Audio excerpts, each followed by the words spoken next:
Hola, hola, buenos días, hoy inicio de semana, 29 de mayo. 29 de mayo estamos celebrando a San Beda el Venerable, escritor en el año 735. San Beda el Venerable, escritor, 735.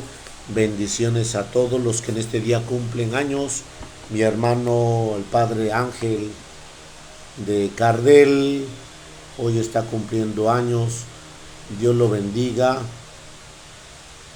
al Padre Ángel, en el nombre del Señor. Ángel Castillo López de Cardel, bendiciones de nuestra diócesis de Veracruz. Dios lo colme de gracia y fortaleza. Así es, pues, hermanos, escuchamos este canto en este día, inicio de semana. Dios lo bendiga. Está aquí para consolar, está aquí para liberar, está aquí para guiar. El Espíritu de Dios está aquí. El Espíritu de Dios está en este lugar. El Espíritu de Dios se mueve en este lugar. Está aquí para consolar, está aquí para liberar, está aquí para guiar. El Espíritu de Dios está aquí. Muévete en mí, muévete en mí. Toma mi mente y mi corazón, llena mi vida de tu amor. Muévete en mí, Santo Espíritu, muévete en mí. Muévete en mí, muévete en mí. Toma mi mente y mi corazón, llena mi vida de tu amor. Muévete en mí, Santo Espíritu, muévete en mí. Muévete en mí, Santo Espíritu, muévete en mí. Muévete en mí, Santo Espíritu, muévete en mí.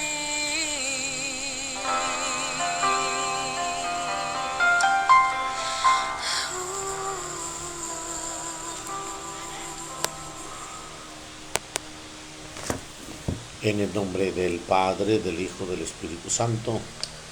Amén.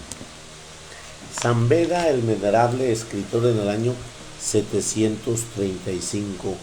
Beda significa el que vence.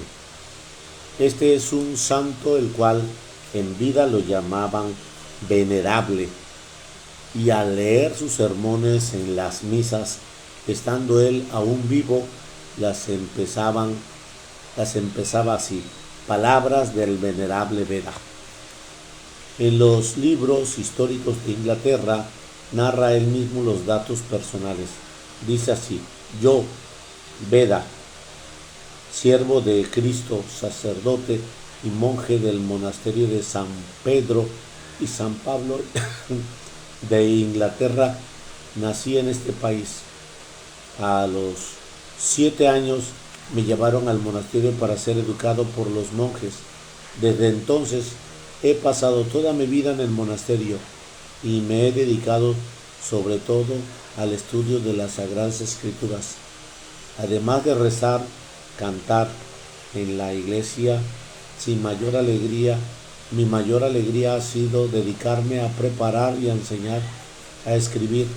A los 19 años recibí el diaconado y a los 30 el sacerdocio. Todos los tiempos libres los he dedicado a buscar explicaciones de las Sagradas Escrituras, especialmente sacadas de los escritos de santos padres. Era tal la estimación que los Iglesia antigua sentía por los escritos de San Beda que el concilio, una reunión de obispos de Aquisgrán, lo llaman ya en el año 1836 con el título del Venerable. Este santo es el único inglés que ha sido nombrado doctor de la Iglesia. El título de doctores de la Iglesia se lo dio el Papa León XIII en el año 1899. San Beda escribió más de 60 libros que en él se cumplió el principio psicológico que dice: quien se dedica a una sola actividad con toda su alma puede llegar a obtener admirables triunfos. Él se dedicó a la actividad de escritor y su sabiduría fue admirada no solo en Inglaterra sino en toda Europa. San Bonifacio, el gran apóstol de Alemania, escribía a los monjes de Inglaterra: por favor, me envían algunos libros del Venerable Beda, porque este hombre ha sido como un cirio que el Señor encendió para iluminar a la Iglesia. A San Beda se le presentaron muchos caminos para seguir, pero él siguió uno solo, el de escritor, y no se dejó llevar por la tentación de dedicarse a muchas cosas al tiempo, porque entonces no habría triunfado en ninguna. Otras actividades le traían también, pero él consideraba que Dios le había elegido para ser escritor, y esto se dedicó con todo su tiempo y todas sus fuerzas. Pasaba horas y horas y días y meses investigando acerca de las Sagradas Escrituras para poder redactar luego sus escritos. Él cumplía lo que recomendaba más tarde Santo Domingo: primero contemplar y meditar para después poder comunicar a los demás los conocimientos que han adquirido. Su amor a la Virgen era muy grande, por eso compuso meditaciones tan sabias que la Iglesia Católica puso en el libro de las oraciones de los sacerdotes.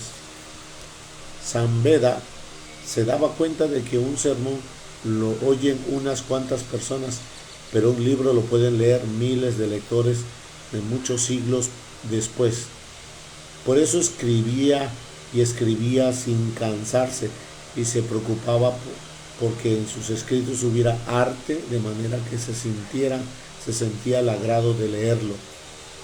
Le daba gracias a Dios por haberle permitido una vida de soledad y de retiro, porque sin soledad, sin vida retirada, es imposible tener un tiempo para meditar y redactar debidamente. Y termina uno de los escritos con esta oración: oh Cristo Jesús, como premio de estos trabajos y esfuerzos por escribir, concédeme la gracia inmensa de poder contemplar un día tu rostro santo en el cielo. Y seguro que ya obtuvo tan codiciado premio. Después de la fiesta de la Pascua del año 735, Beda empezó a sentir una enfermedad en las vías respiratorias y se dio cuenta de que el final se acercaba. Entonces se propuso terminar rápidamente los trabajos que le quedaban por concluir. Los 600 monjes escuchaban con gran emoción sus confesiones, y los jóvenes alumnos del monasterio venían juntos a su lecho y le dieron su última lección. Lo último que hizo fue traducir al inglés el Evangelio de San Juan, porque no querían que sus discípulos tuvieran que emplear la traducción mal hecha. Una carta de uno de sus secretarios cuenta lo siguiente: el día anterior a la fiesta de la Asunción sintió que se agravaba su enfermedad y dijo a los escribientes: apuraos, porque nos queda poco tiempo y veo que el Señor ya me va a llamar hacia él. Uno de los secretarios le dijo: padre, queda por traducir una frase. Cuando el santo terminó de dictar, al joven dijo: padre, ya está terminado.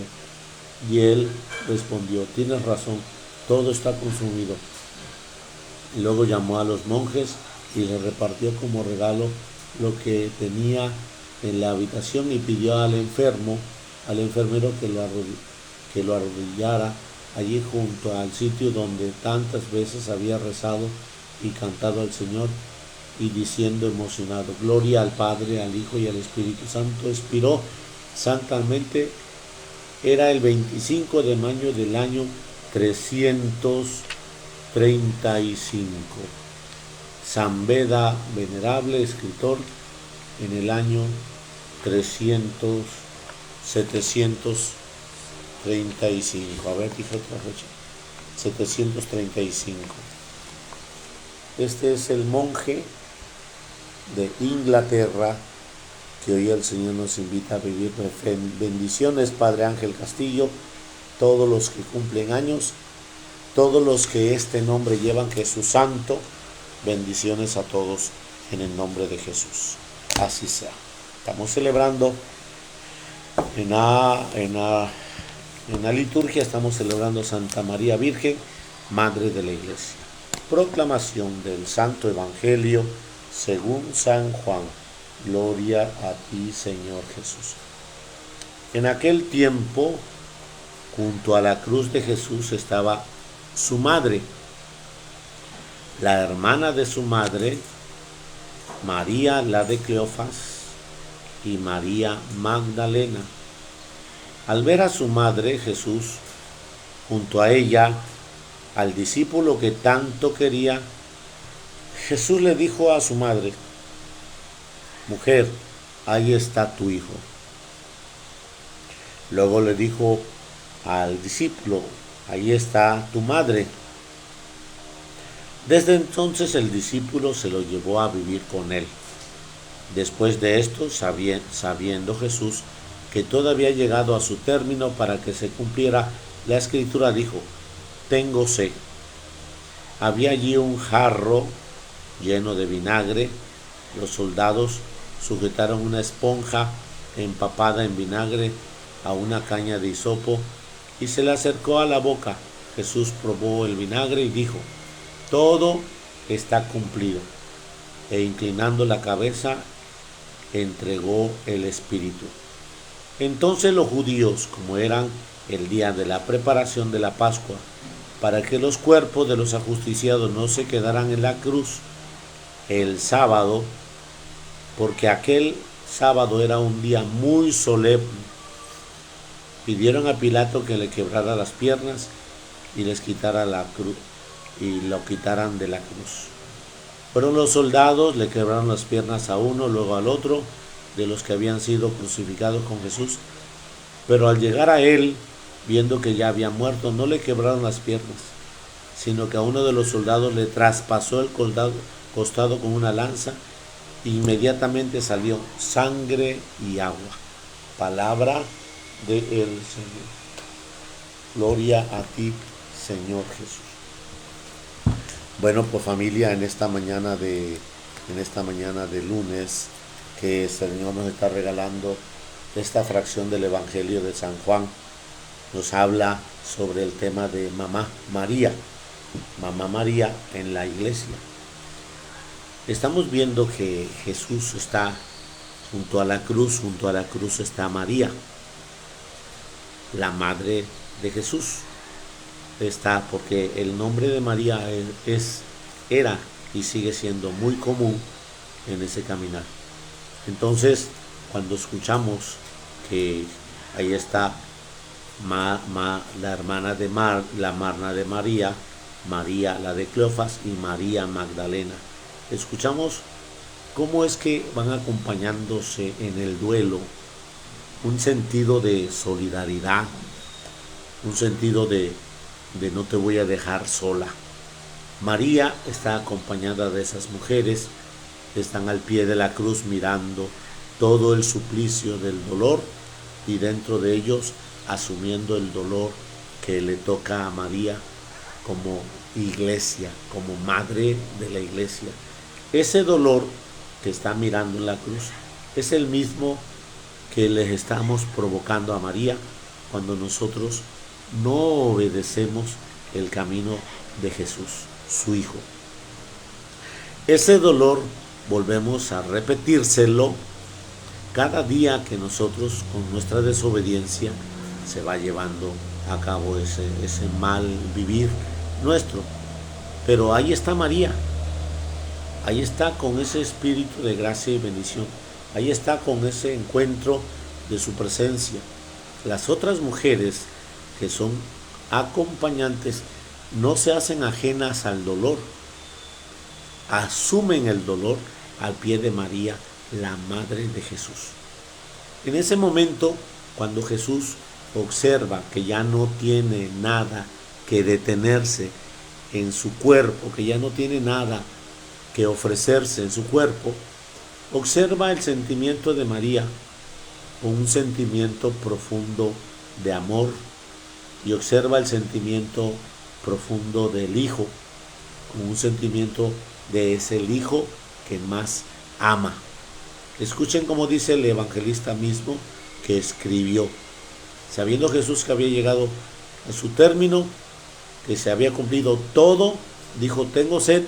Y los soldados le acercaron un hisopo con vinagre, y todo se había cumplido.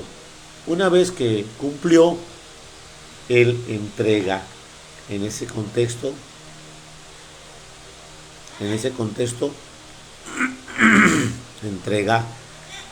entrega Jesús lo que tiene, entrega lo que tiene, deja de herencia la naturaleza del amor de María. Madre, ahí tienes a tu hijo. Hijo, ahí tienes a tu madre. La naturaleza de que se queda María como madre es el contexto de la iglesia como madre. De tal manera que cuando tú amas a María, amas a la iglesia. Cuando amas a la iglesia, amas a María. Y la naturaleza misma de reflejar que María es la iglesia es en esa maternidad de acompañarlos con toda su figura femenina. Madre le da esa herencia. Madre, ahí tienes a tu hijo. Es decir, me miras a mí como tu hijo, soy tu hijo, pero mírame ahí enfrente de quien amo yo. Escuchen cómo dice aquí. Entonces, luego le dijo a su hijo, ahí estaba: hijo, ahí tienes a su madre. Entonces el discípulo es el que tanto quería, junto a ella, al discípulo que tanto quería. María no necesitaba explicaciones porque ella sabía cuánto quería a ese discípulo. Hijo, ahí tienes a tu madre. El quererlo, el sentirlo, el apreciarlo, es un gran espíritu de amor. Y María no se hace revuelos de pensamientos y de sentimientos, sino que acepta al hijo, al discípulo, por el Hijo amado del Padre. Y así lo hace María ante ti, Jan, ante ti, Alicia, ante ti, Julie. Te acepta María como a su hijo único. Y esa aceptación, María Erika, esa aceptación es por consiguiente una naturaleza del pleno sentido de amor de María Santísima.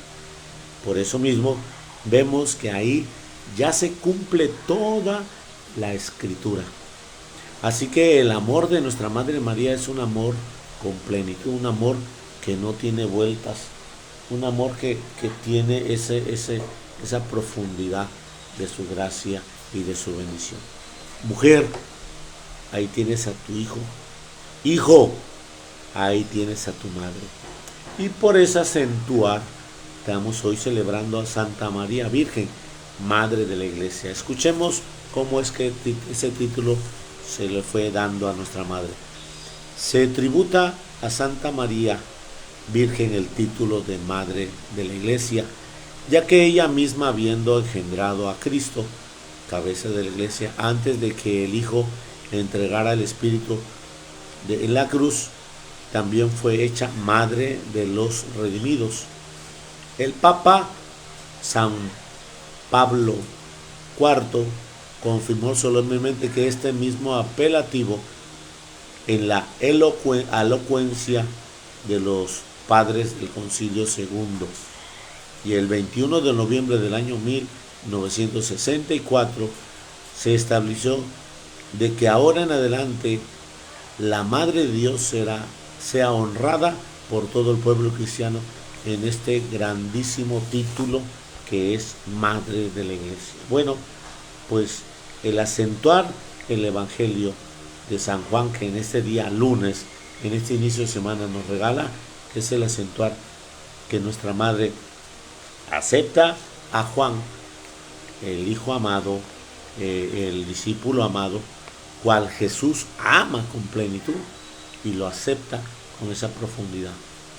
Vamos a hablarnos del mismo tema, pero en México. 1531 se presenta un Juan llamado Juan Diego. 1531 se presenta una madre, la Madre María Santísima de Guadalupe, y se presentan nuevamente en un monte. Aquí estamos escuchando que estamos en el Monte de la Calavera, pues aquí estamos hablando del cerro o el monte del Tepeyac, y se repiten las mismas realidades. ¿Cómo le dice Juanito? Dice María Santísima, Juanito, Juan, el más pequeño de mis hijos, y este discípulo es el más pequeño de los discípulos. Hay una naturaleza hermosa de revelación en todo el contexto de la presencia del 12 de diciembre y de la presencia del Evangelio. Y no es algo copiado, es una continuidad de la revelación divina del Señor en nuestra Madre María Santísima de Guadalupe. Juanito le dice, madrecita mía, la más pequeña de mis hijas. ¿Por qué le dice Juan así? Porque realmente nuestra Madre Santísima se hace lo más pequeño ante la presencia de Dios, siendo la más grande de la presencia, de la bendición de Dios entre todos los seres humanos, siendo la más grande. Por eso mismo hay un diálogo entre Juan Diego y María Santísima de mucha ternura, de mucho amor. Pues ese diálogo escuchamos que es la aceptación de María como nuestra Madre, de María como Nuestra Señora. Bendiciones a todos en este inicio de la semana. Bendiciones hoy, en este día. Bendiciones, hermano cumpleañero. Que el Señor te colme de gracia y bendición.